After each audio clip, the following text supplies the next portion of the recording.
nas je izvanredno.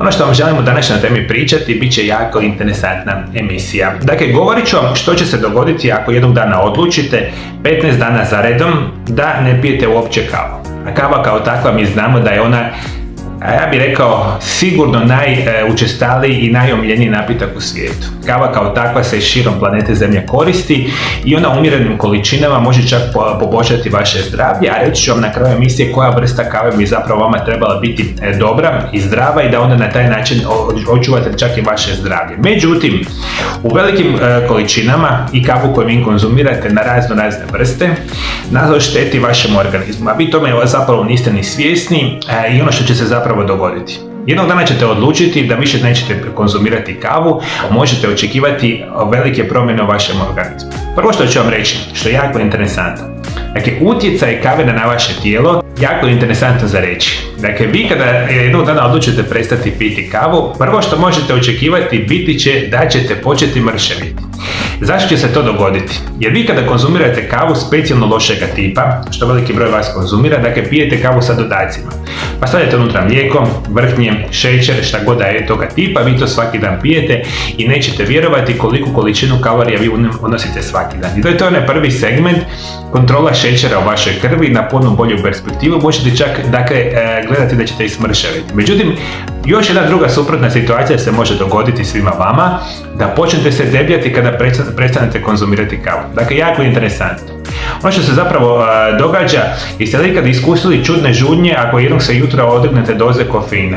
Budući da kava može privremeno potisnuti apetit, možda ćete posegnuti za zamjenama na dopunjenim mastima ili šećerom češće nego inače, nakon što prestanete piti dnevnu šoljicu kave. To je osobito istinito kada se pokrenete, samo odvikavanje od kofeina, vaše tijelo počinje brzo tražiti sami šećer u vašoj krvi, što je jako interesantno za reći. Ne pijete kavu, veliki broj vas poslije kave ne konzumira ništa.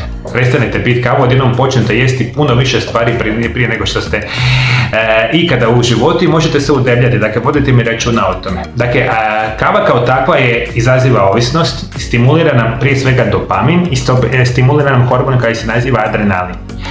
Oba dva hormona imaju jaki utjecaj na naše zdravlje i kad se vi od njih maknete, možete očekivati da ćete imati definitivno problema sa glavoboljama.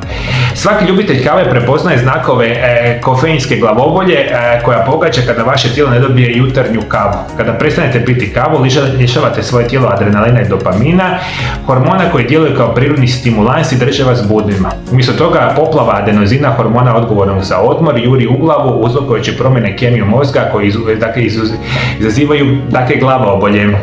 To možete očekivati, ali moram reći i na kraju emisije, svi ovi simptomi odvikavanja od kave, oni prolaze, ali u prvom vremenskom periodu ih možete očekivati. Isto tako možete očekivati pozitivnu super stvar, da ćete puno jednostavnije i bolje spavati, jer kava vas čini budnima na duži vremenski period. I ukoliko konzumirate kavu 6 do 8 sati prije spavanja, imat ćete problema sa nesanicom. Ukoliko prestanete kavu, vidjet ćete da ćete puno jednostavnije bolje spavati. Kada prestanete konzumirati kavu, možete se osjećati bolest, ali ne zadugo. Depresija, tjeskoba vrtoglavice, simptoma sličnih gripi, razdražljivost, promjene raspoloženja, tromost su fizički simptomi povlačenja kofeina iz organizma i oni mogu proći od 2, 3 do 5 do 10 do 15 dana, što je jako bitno za reći. Vi kada recimo prestanete konzumirati kavu, radi svih onih hormona koji djeluju na vaš mozak, počet ćete u kratkom vremenskom periodu gubiti koncentraciju. Jer veliki broj vas pije kavu da bi se više koncentrirali, rekli smo radi samih onih hormona koji su bitni iz ove perspektive. Dakle, i dopamina i samoga adrenalina. Vi kada prestanete piti kavu, definitivno ćete djelovati puno bolje na zdravlje vaše usne šupljine, poticat ćete na zdravlje zubi, što je super perspektiva, i kada prestanete konzumirati kavu, prije svega razmišljate da ćete imati problema sa stolicom. Kofein sadrži potencije koje potiču probleme sama funkcioniranje crijeva, a isto tako u kratkom vremenskom periodu moći ćete imati problema sa samom stolicom, što možete očekivati. I ono što će se zapravo sa vremenom još možete primijetiti, da ćete se osjećati puno smirenije i opuštenije. Jer kava je to ono što vas čini budnima, kontinuirno ste čak puno više napeti i slično, ali to ste jednostavno navikli. I rekao sam, problem je sa kavom jer ona izaziva ovisnost i ona kao takva u velikom broju slučajeva kad pijete lošu kavu, puno kava dnevno, sve vam može napraviti. Ali recimo odviknete se kave 15 dana, svi ovi simptomi prođu i vi živite super funkcionalan život. Onako kavu kako vi želite piti. Generalno, najjednostavnija i najzdravija vrsta kave može biti obična crna turska kava. Ili bilo koja crna kava organskog podrijetla, pijete ju 2 šalice dnevno po recimo 1 decilitr. Jednu šalicu prije podne, jednu šalicu popodne, ali ne onih 6 do 8 sati prije spavanja, i to bi ja vama preporučio da takvu vrstu kave pijete. I ukoliko je konzumirate, vi ako želite unutra nešto dodati zdravo, možete dodati recimo ceylonski cimet, ekstra djevičansko kokosovo ulje što može pomoći vašemu zdravlju na potpuno prirodan način. Ne želimo sve one loše supstance, loše stvari u kavi što nama, kažem, generalno škode organizmu, ali ovo sam danas htio vama objasniti. Ukoliko želite se jednog dana odvići od kave, ovo možete očekivati i to ne mora biti nužno jako loše, ali može u kratkom vremenskom periodu malo narušiti vaše zdravlje, ali poslije toga bude sve potpunosti u redu.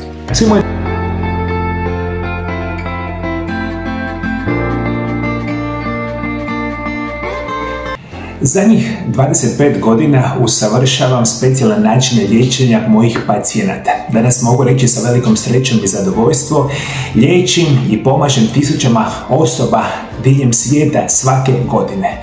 Moji programi prirodnih liječenja i nutricionizma su napravljeni na osnovu moga iskustva rada sa pacijentima i izučavanja. Isto tako koristimo specijalne medicinske metode u mojoj ordinaciji ukoliko je to potrebno. Ali svi vi, moji dragi gledatelji, koji imaju dosta bolesti, dosta vam je bolova, tegoba, dosta vam je lošeg načina života, dosta vam je korištenja kemijskih, sintetskih lijekova koje vas čine sve gorim, lošijima i da nikada se zapravo ne možete izliječiti. Nazovite Mario Lab centar iz Zagreba u Hrvatsku. Na broj telefona +385 98 9179 200. Ovo su moji brojevi telefona moje ordinacije. Javite se slobodno i Viberom ili Whatsappom. Ili posjetite nešto što se naziva mariolab.hr. To je moja službena oficijalna web stranica gdje imate danas kupiti čak 3 moje knjige koje se nazivaju Isprekidani post, Tajna zdravlja i dugovanja, što je prva knjiga, i druge knjige dvije se nazivaju Čudesni prirodni lijekovi, prvi dio, i Čudesni prirodni lijekovi, naravno drugi dio. Moje znanje i iskustvo koje stječem desetljećima sam stavio u moje knjige, ali primarno vam želim reći, svi vi koji ste sad me slušate iz Amerike, Sjeverne Amerike, Južne Amerike, Azije, Europe, Afrike, Australije možda, znajte da možete odmah sada nazvati moju ordinaciju, jer vam ja danas upravo radim svakodnevno sa pacijentima iz cijeloga svijeta i mislim da imam veliko znanje da vam za vaše potrebe napravim specijalan program liječenja. U ordinaciji se možete doći, ali isto tako ne morate dolaziti u moju ordinaciju jer vam svakodnevno radim upravo ove telefonske konzultacije. Ja u ordinaciji prema vašim potrebama sastavim program prirodnog liječenja nutricionizma i kompletan program dobijete direktno na vaš e-mail zajedno sa mojim knjigama i onda ćete prvi puta u životu znati kako se sa zdravim načinom života i prirodnim lijekovima liječite prirodno, sigurno i bez nuspojava. I vjerujte mi na riječ, ako pratite moje programe prirodnih liječenja, praktično ne postoji niti jedna bolest na ovom svijetu koja se ne može prevenirati i spriječiti na potpuno prirodni i siguran način.